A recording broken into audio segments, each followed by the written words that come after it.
Okay, so we're having some technical failures in the fish room. The microphones have completely stopped working and it's just making things really difficult and annoying. So I'm going to be talking about the benefits of large water changes and yeah, let's just get into it. So water changes are a bit of a controversial topic on both ends of the stick because you've got the group of people who say not to do any water changes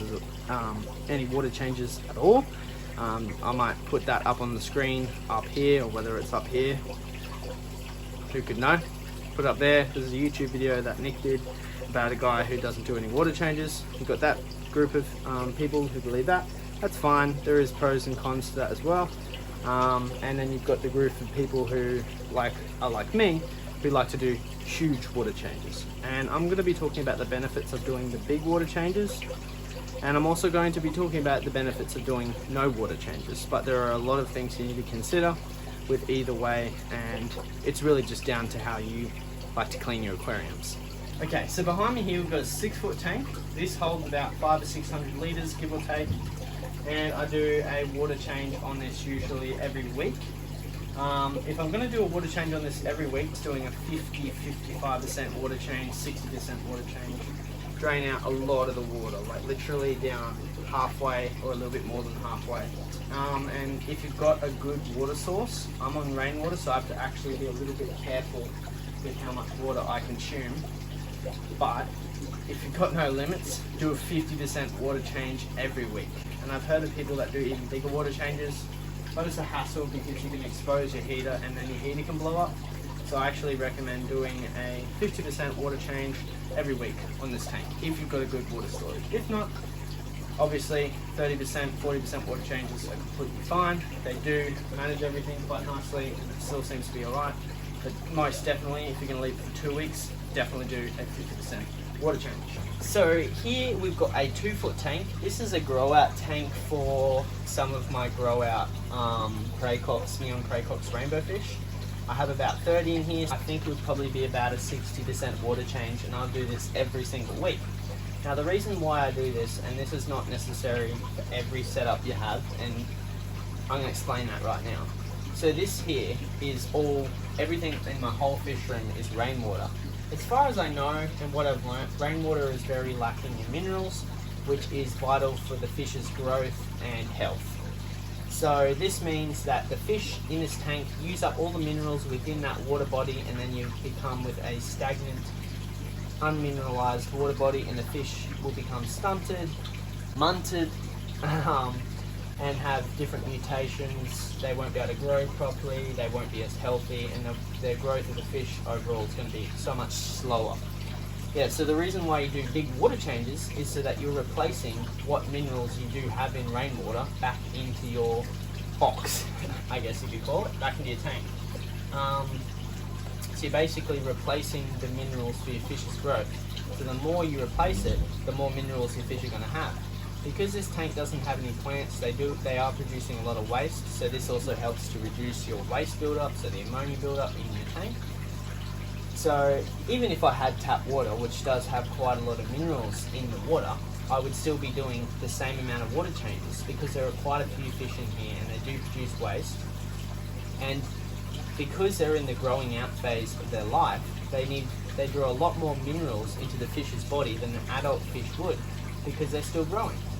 So if I had a tank like this, I would do a 60% water change every week.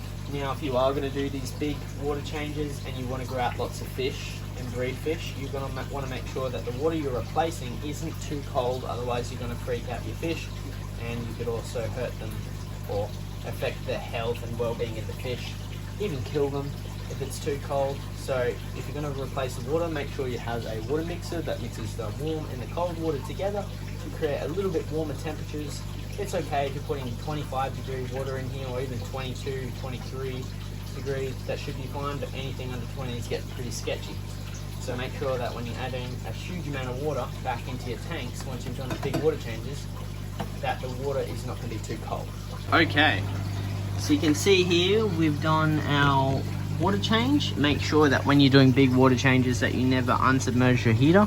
No, if you never like unsubmerge. I don't know what that means. Anyway, out of the water because it'll explode, get too hot, and blah blah. But you can see this is how much water I drain out every week and replace it. You will be surprised how much faster your fish will grow if you do big water changes like this. This is a totally different setup. So this is a 60 litre bin, and in here we have it stocked full of plants like wisterias, vallisnerias, reeds, pothos, creepers, everything you can imagine, just jam-packed in here, plants galore. I don't heat this water. I don't do any water changes ever. I haven't done one for a month, and it's perfectly crystal clear water all the time, and it's full of endler guppies. You can see there's one down there. With this, the plants extract the waste. As it evaporates, I'll fill it up. So I don't actually recommend never ever doing a water change, because then your fish will not have very good growth rates and things like that, even as adults, and they won't live as long because they simply just can't be pulling out nutrients out of the water and have no nutrients to pull out. So if you're going to have a tank where you never do any water changes, at least make sure that you're topping it up monthly as it evaporates out. Also, if you want to have really crystal clean water like I have in these aquariums here, doing big water changes isn't necessary. These Corydoras here, they're doing super well. They had a strange disease, and literally the only way I treated the disease was to do big water changes, and you can see here they're super healthy.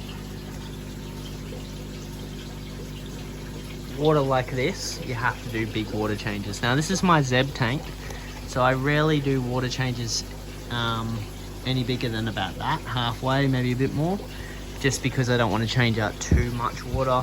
It is an ecosystem in that tank because there is plants and a thick gravel bed. Similar story with this tank. I don't do as big a water changes, but still water changes every week. This tank gets big water changes. This tank gets huge water changes, just because of the stocking in here and these dirty sucker mouth catfish. So basically the moral of the story is, in terms of pros and cons, your pros will be crystal clear water, super active fish, clean aquarium, lots of breeding, lots of growth, very healthy, looks great. You know, these are all your pros. It doesn't smell as bad. I guess the only con to not doing water changes is laziness. You wouldn't do a water change because it makes the tank look better, or because your tank doesn't need it, or because your fish will grow faster, or any of those things, because it's not true. The only reason you don't do water changes is because you're lazy or you don't have the water to do the water change. That's it. So if you want to keep fish, the easiest way and the most best advice anyone will ever give you is to do water changes.